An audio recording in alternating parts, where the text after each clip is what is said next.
はい、というわけで石井里奈ちゃんが立ち上げたナギという生理用品のブランドの商品が届いたので開けてみます。よいしょ。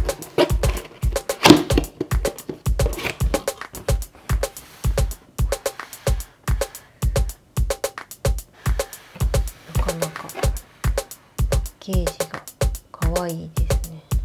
はい、そんな感じでナギっていうんですよね。私じゃんみたいな。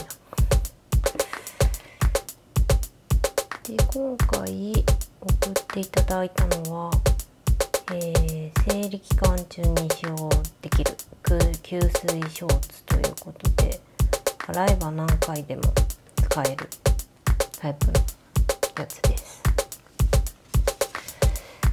で、パッケージが結構可愛くてですね、こんな感じの筒状のパッケージに入ってます。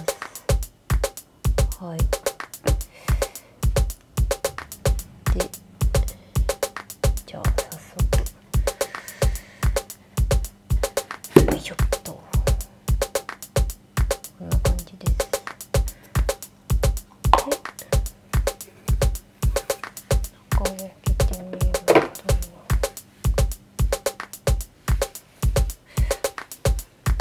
他にも色がいろいろあるんですけど、私は今回は無難な黒を選んでしまいました。結構思ってたよりこの吸水部がしっかりしてますね。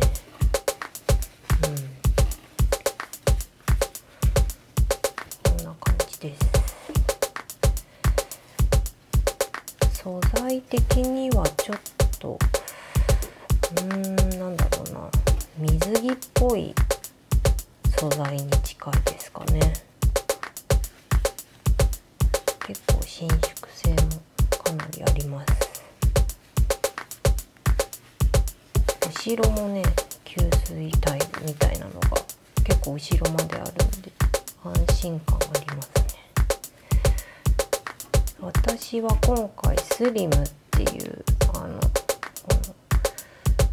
タイプのものを選びました。他にあと2種類あったかな。S サイズはヒップ82から90センチ、サイズは S、M、L だったと思います。ちょっと早く履いてみたいですね、この吸収の感じがどうか。はい、今日はそんなところでナギのアンボクシングでした。